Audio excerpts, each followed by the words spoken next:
आज की LNC academy में हम सुचारू रूप से जो पहले जो दो टॉपिक किए थे वर्णमाला और अलंकार, उन दोनों टॉपिकों को अपन आज वापस अच्छे से कर रहे हैं।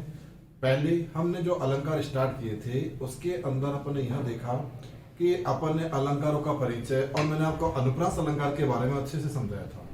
आज हम वापस अलंकार को निरंतर रूप से आगे करने का प्रयास कर रहे हैं। आज मैं आपको यमक अलंकार और उसका एग्जाम्पल, उपमा अलंकार और उसके एग्जाम्पल बताऊंगा।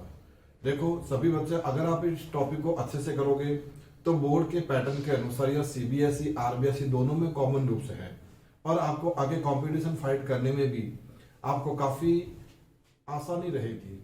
इसलिए मैं आपको यही कहना चाह रहा हूं कि आप इस टॉपिक को, अलंकार को अच्छे से देखें और इसको समझें, और कैसे मैं आपको उसकी शॉर्ट ट्रिक बता रहा हूं उसको अच्छे से समझने का प्रयास करें। देखिए यमक अलंकार।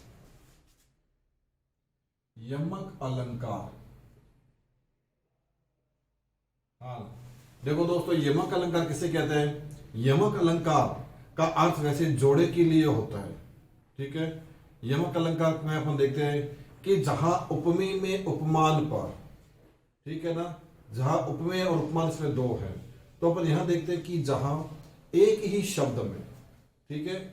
अब उपमेय उपमान तो अपन देखते हैं कि बहुत से है, उपमा अलंकार में भी आता है, श्लेष में भी आता है, लेकिन हम इसकी एकदम सरल परिभाषा यही देखते हैं कि जहां उपमेय में, यह ना समझ कर अपन सीधा सरल तरीके से यही कर रहे हैं कि जहां एक ही शब्द के दो अर्थ निकले, भिन्न भिन्न अर्थ निकले, जहां कविता में अपने को दो शब्द एक जैसे दिखाई दे रहे हैं, दो शब्द एक जैसे दिखाई दे रहे हैं, वहां यमक अलंकार होता है।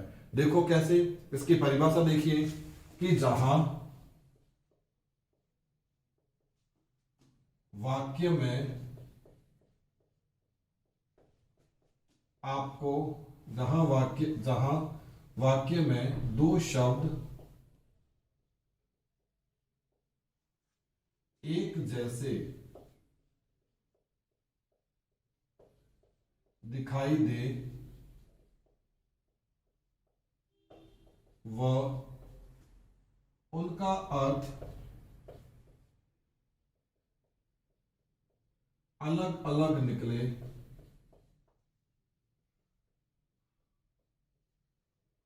वहां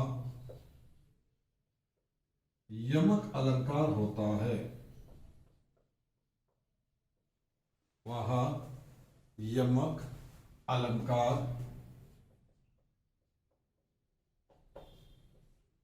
होता है। वहां यमक अलंकार होता है।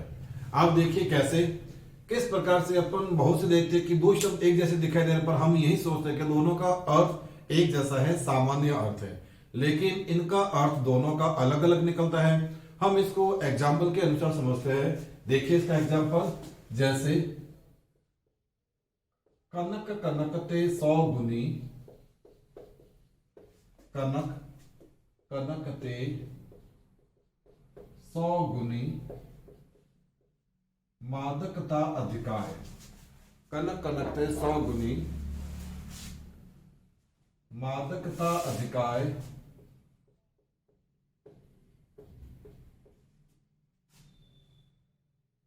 अधिकाय।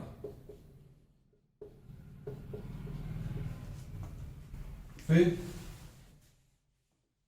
या खाए बौराए जग,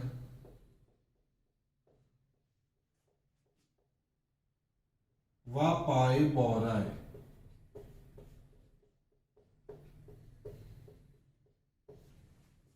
या खाए बौराए जग, वा पाए बौराए।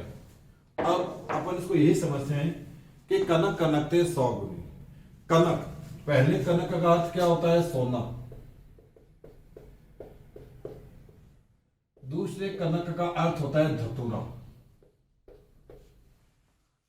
अब इसका अर्थ अपन कैसे समझेंगे? कनक कनकते 100 गुनी मादकता अधिकाय, या खाए बौराए जग, व पाए बौराए। अब अपन यहां समझते हैं, पहले कनक का अर्थ सोना है तो अपन सोने से लेते हैं। सोने को कैसे समझते हैं? कनक कनकते 100 गुनी मादकता अधिकाय, कि पहले शब्द का अर्थ है कनक, कि सोना है अगर किसी व्यक्ति के पास में सोना 100 गुनी यानी बहुत ज्यादा अधिकाय अत्यधिक मात्रा में है, तो उस व्यक्ति को मद हो जाता है। मद का अर्थ होता है नशा, कि उस व्यक्ति को एक अभिमान घमंड एक नशा हो जाता है।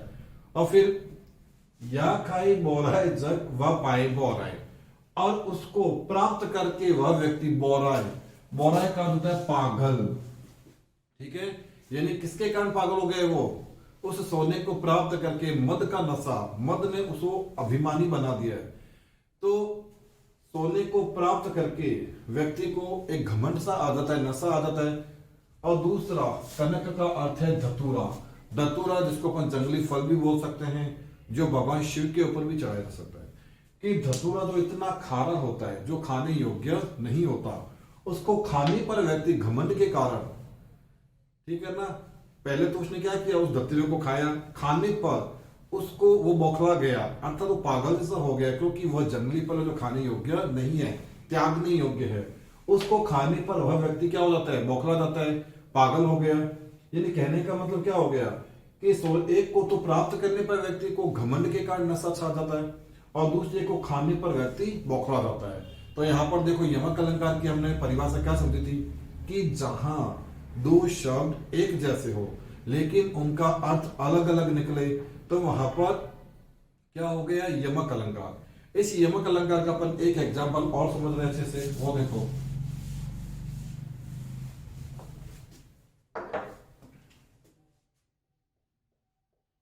तीन बेर खाती थी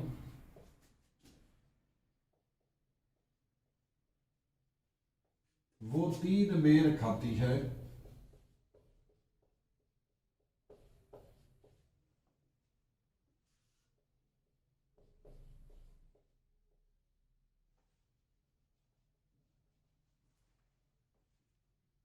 तीन बेर खाती थी वो तीन बेर खाती है,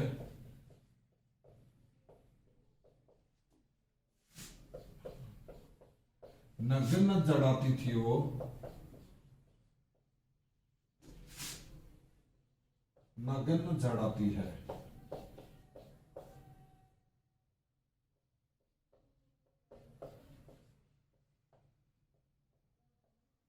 हाँ देखो इसमें सेकंड इसका एग्जांपल है, तीन बेर खाती थी वो तीन बेर खाती है।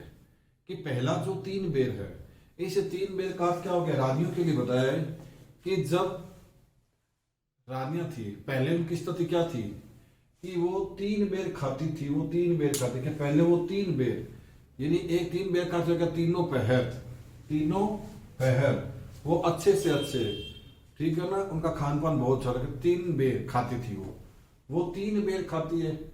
अब उनकी स्थिति यह हो गई कि उनके पास खाने के लिए तीन बेर है, तो एक तीन बेर का जो क्या तीन पहर, और एक का तीन बेर यानी जो मीठे बेर होते हैं वो खाते हैं। नगन जड़ाती थी वो नगन जड़ाती है। क्या पहले वो क्या थे, हीरे मोती मणियों से सुशोभित सुसज्जित वस्त्रों को धारण करती थी, अब वो नगन जड़ाती है। अब वो स्वयं फटे फटे जो कपड़े हैं उनको सिल कर उनको उनकी जड़ाई कर रही है, अथवा उनको पहन रही है। यानी कहने का मतलब क्या हो गया कि यहाँ पर देखो यमक अलंकार में तीन बेर और तीन बेर। पहले में अपन ने जैसे कनक कनक समझा, तो इसमें अपन तीन बेर कर सकते हैं और तीन बेर कर सकते हैं। यानी कि इस प्रकार से यमक अलंकार का अपन यह देखते हैं कि यह जोड़ा होता है, और इसमें अपने वही देखते कि यहाँ पर एक शब्द के दो अर्थ निकलते हैं, जो दिखने में एक समान है लेकिन उसका अर्थ अलग अलग है। तो देखो बच्चों, हमने कैसे समझा इसको, कि जहां वाक्य में एक ही शब्द के दो अर्थ निकले, एक ही शब्द के दो अर्थ निकले, और लेकिन वह शब्द दिखने में एक जैसा हो, तो वहां यमक अलंकार होता है। देखिए नेक्स्ट अपन अगला अलंकार करते हैं, श्लेष।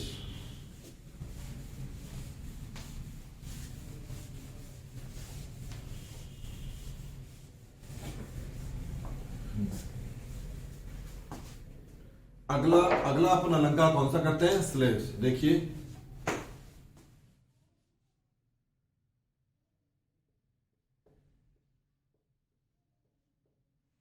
श्लेष अलंकार का अर्थ क्या होता है, देखो पहले श्लेष अलंकार को मैं आपके सामने एक्सप्लेन कर रहा हूं, समझा रहा हूं उसको अच्छे से। श्लेष अलंकार, श्लेष अलंकार जहां वाक्य में एक ही शब्द के अनेक अर्थ निकलते हो, जहां वाक्य में एक ही शब्द के अनेक अर्थ निकलते हो, अर्थात जहां वाक्य में एक ही शब्द में अनेक अर्थ चिपके हुए हो, वहां श्लेष अलंकार होता है। कैसे? देखिए, जहां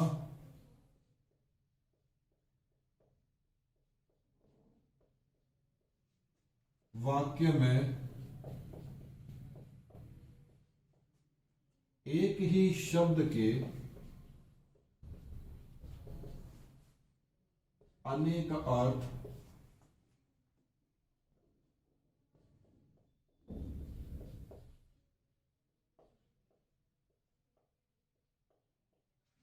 अर्थ निकलते हो, वहां श्लेष अलंकार होता है।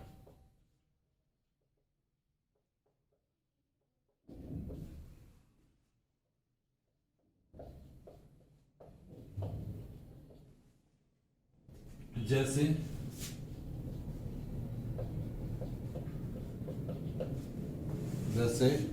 हम यह देते रहीमन पानी राखियो, ऊपर लिख रहा हूं एग्जाम्पल, रहीमन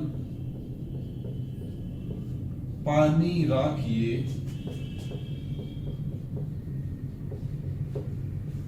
बिन पानी सब सून।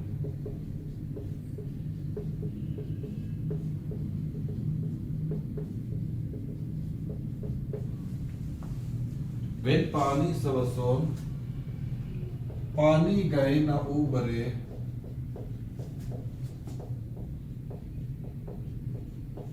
मोती मानस चूम।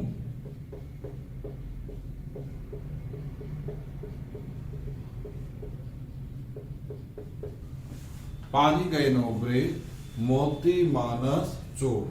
आप देखिए हम इसको कैसे समझ रहे हैं। श्लेष अलंकार का हमने जो अर्थ समझा है, श्लेष अलंकार का हमने अर्थ क्या समझा कि जहां वाक्य में एक ही शब्द के अनेक अर्थ निकलते हो, वहां श्लेष अलंकार होता है। जैसे ये कह रहीमन पानी राखिए बिन पानी सब सून, पानी गए न उबरे, मोती मानुष चूम। क्या कहते हैं रहीमदास जी? क्या मनुष्य को अपना पानी बचा कर रखना चाहिए, क्योंकि इस संसार में बिना पानी के सब कुछ सुनना है। पानी गए न उबरे, पानी गए न उबरे, पानी के उबर जाने पर, पानी के उतर जाने पर, मोती मानस चोर, मोती मानस चोर, इन तीनों पर भी इसका असर पड़ता है। देखिए व्यंग्यार्थ क्या कहना चाह रहे हैं, श्लेषार्थ इसका क्या निकल रहा है कि अगर पानी का अर्थ मोती के संदर्भ में चमक, हम कहते हैं मोतियों का पानी उतर गया अर्थात मोतियों की चमक उतर गई। मानस यानी मनुष्य का पानी उतर गया, तो मनुष्य के संदर्भ में पानी का अर्थ है इज्जत, कि मनुष्य की इज्जत उतर गई, कि उसकी नाक कट गई, हम बोलते ना से उसकी नाक कट गई, उसका पानी उतर गया, वह पानी हो गया। तो ये सभी मनुष्य से संबंधित मुहावरे और लोकोक्तियां है। चून यानी आटा या गूंथना, कहने का अर्थ क्या हो गया कि चून के संदर्भ में पानी का अर्थ जल ही है। अर्थ हम यह कह सकते हैं कि मोती के संदर्भ में पानी का अर्थ चमक, मनुष्य के संदर्भ में इज्जत, और चून के संदर्भ में जल ही है। अतः अब देखिए शब्द है एक पानी, लेकिन उसके श्लेषार्थ कितने हो रहे हैं, उसके अलग अलग अर्थ कितने निकल रहे हैं, वो आपने देखा। एक बार और मैं आपके सामने समझा रहा हूं। रहीमन पानी राखिए बिन पानी सब सोन, पानी गहिना उबरे, मोती मानस चोर। कि देखिए दोस्तों, अब आपके सामने यह रहीमदास जी कह रहे हैं कि मनुष्य को अपना पानी बचा कर रखना चाहिए, क्योंकि पानी के उतर जाने पर मनुष्य के पास कुछ नहीं रहता। जैसे इसका एग्जाम्पल है पानी गई ना उबरे, मोती मानस चोर, कि पानी के उभर जाने पर मोतियों का पानी उतरना, अर्थात मोती के संदर्भ में पानी का अर्थ होता है चमक। मनुष्य का पानी उतरना, मनुष्य के संदर्भ में पानी का अर्थ होता है इज्जत। और चूर्ण यानी जल के संदर्भ में जल ही होता है। तो देखिए दोस्तों, आप सभी को ये समझ में आ गए होंगे। हमने 3 अलंकार अच्छे से एक्सप्लेन करके मैंने आपको समझा दिया है। फर्स्ट था अपना कौन सा, अनुप्रास, सेकंड श्लेष, और थर्ड है अपना अनुप्रास, श्लेष, और थर्ड अपना कौन सा हो गया, यमक। समझ में आ गया होगा अच्छे से। ओके दोस्तों, अब आप इसको अच्छे से समझें, इसको देखें, क्योंकि एलएनसी प्लेटफॉर्म में हिंदी ग्रामर में आप सभी लोगों को समझाया जा रहा है, ताकि आप सभी बच्चों के अच्छे से कॉन्सेप्ट क्लियर हो सके। और अगर आपने इसको अच्छे से समझा, हिंदी की जो भी क्लास से आप देख रहे हो यूट्यूब चैनल पर, आप हिंदी ग्रामर को अच्छे से समझ रहे हो, तो शायद मेरे मेरे हिसाब से आपको हिंदी के कंपटीशन में किसी प्रकार की कोई भी त्रुटि यानी समस्या नहीं आएगी। और क्योंकि हम आपको डीपली समझा रहे हैं, जिसमें आपको एकेडमिक एकेडमिक एग्जाम में, कंपटीशन एग्जाम में, और यहाँ तक कि अपन छोटे से छोटे ग्रामर टॉपिक करने में जो शब्द हमें बहुत छोटे से लग रहे हैं कि ये बहुत इजी है और हमारे से मिस्टेक उसी से होती है, इसलिए हम आपके सामने ये अच्छे से लेकर आए हैं, तो आप इसको अच्छे से समझे। थैंक यू, धन्यवाद। ओके।